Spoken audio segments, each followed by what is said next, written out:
Welcome back to ML Miller Frights. This is ML Miller. I haven't covered a lot of streaming series so far, and though I do watch a lot of them, oftentimes I enjoy not covering a specific type of media because it's kind of nice to just be able to sit back and watch something without trying to formulate some kind of cohesive review or deep study about it. Still, the series has become such a big part of our entertainment culture, one can't ignore how popular and influential it is. And I think I would be ignoring a giant part of the horror genre if I didn't start just talking about certain ones that stood out to me. Currently I'm plowing through a couple of series, one of which is Shudder's Creepshow, and I reviewed part of the series on my website ML Miller Writes. I'll provide a link below so you can check it out. I'm also smack dab in the middle of Netflix's witchcraft series, Marianne, and it seemed like the right time to give a review as I just reached the halfway point in the series. Now, I usually am not able to plow through an entire series in one sitting, so if I am going to be covering series like this, I'm going to have to do them in clumps. So here's my thoughts on the first clump of Marianne, episodes 1 through 4.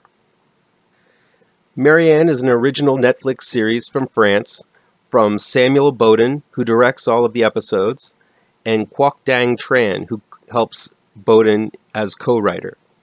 The series is split into 8 45 to 50-minute segments, and so far I've found the series to be most entertaining. The pilot episode reels the viewer in with a whole lot of major happenings and genuinely scary moments packed in from beginning to end. Episode 1, entitled Your Dreams, introduces us to Emma Larsemann, played unapologetically by Victoire Dubois. Emma is a rebellious YA writer who just wrapped her extremely popular witch book series and plans to move on from the horror genre into other things. She's kind of sick of being categorized as a horror writer, and she wants to branch out. During a book signing put together by her assistant Camille, played by Lucy Bougina, Emma is approached by a person from her past, demanding more stories about the book's character, Lizzie Lark. Wanting to distance herself from horror and take some time off, Emma is kind but dismissive to the fan, which has some pretty horrifying ramifications. This leads Emma to meet Madame d'Augeron, played exquisitely and evilly by Muriel Herbstmeyer. She's not happy that Emma killed off Lizzie either in her last novel, and wants her to write more. When Emma declines, d'Augeron threatens her by pulling one of her teeth out and giving it to Emma wrapped in hair and skin. It's a ritual that Emma wrote about in her novels. So of course Emma and Camille are creeped the hell out, and they try to get away from all of this craziness by heading back to Emma's hometown of Eldon. But the curse seems to have followed her there. It turns out Marianne, the antagonist in Emma's books, is a real demon witch, and won't take no for an answer from Emma, filling her life with all sorts of tragedy and terrors until she writes more stories starring Lizzie and her arch-nemesis, Marianne. I found the first episode of Marianne to be pretty much perfect. It almost feels like a standalone short tale with a stinger added to the end that is too tempting to deny you from sticking around the 5 seconds it takes to get to the next installment. The scares come quick and feel relatively fresh. Not an easy feat when you think about how many jump scares have been mishandled in recent years in mainstream films. Bowden and Quoc fill the first episode with lots of tense and frightening moments and open up a mystery that is absolutely relentless in its hold to my interest. Episode 2, entitled Tradition, slows the momentum down enough to introduce a bunch of new characters. This group is made up of friends from Emma's past, and they enter the scene giving her some comfort since her hometown may have looked unchanged, but still feels absolutely foreign to Emma since she has been gone for almost a decade. We're also introduced to an oddball cop named Ronan, played by Alban Lenoir, who's a huge fan of Emma's and not afraid to geek out about it while trying to investigate the horrors she's enduring. The second episode not only slows the pace down, but also introduces a much more playful vibe, revealing an odd, humorous side to the series that the first episode, which was loaded with chills and thrills, was sort of lacking.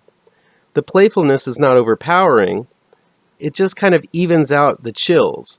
There are some really harrowing moments, but the tone of this episode, and the other two episodes I've seen after it, definitely lightens a bit upon introducing some of Emma's friends, the investigator, and more elaboration on Emma's devil-may-care attitude on just about everything.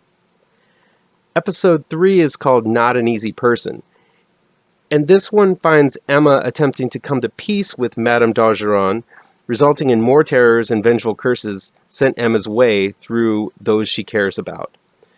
This one also goes a little bit more into Emma's character and some more disturbing and unlikable qualities about her that I'll get into a little bit later.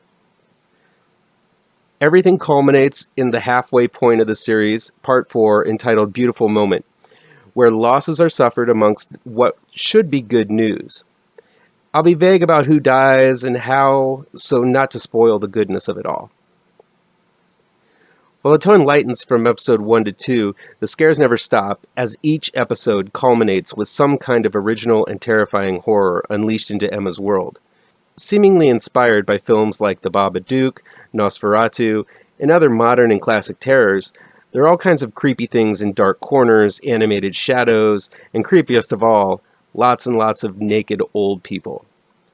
The setup is a winner, playing out like Misery by way of Hereditary, pitting a writer against a witch of her own creation who doesn't want her to stop writing and is not afraid to cast some spells and lay down some curses to get her way.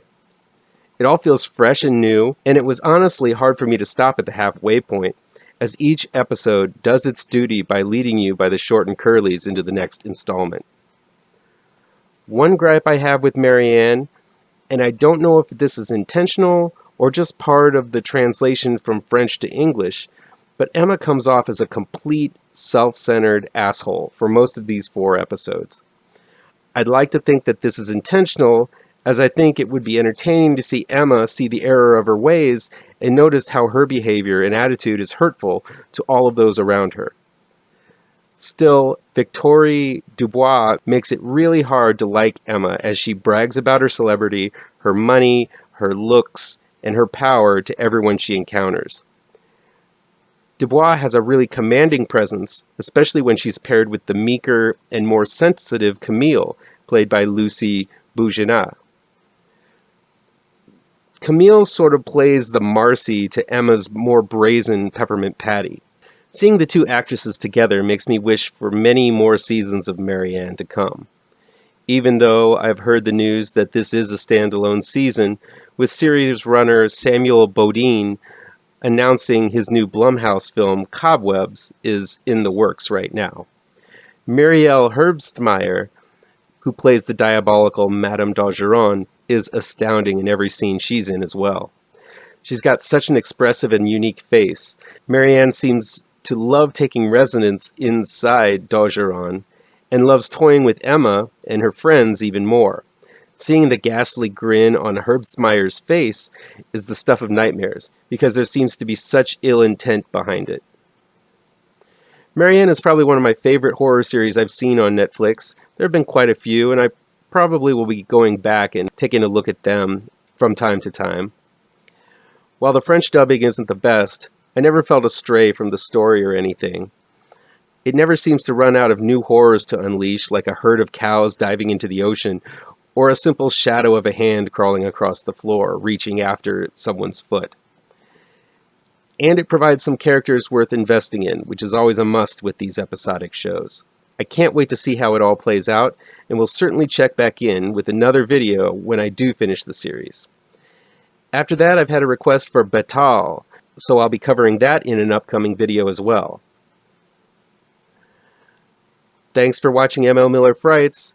If you dug this video, give it a like down below. Share it with your pals on social media, and be sure to subscribe and ring the bell for notifications so you don't miss an episode. Thanks again, and take care.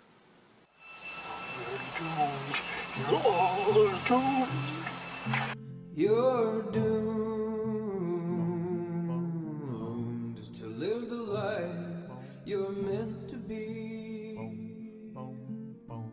stuck inside.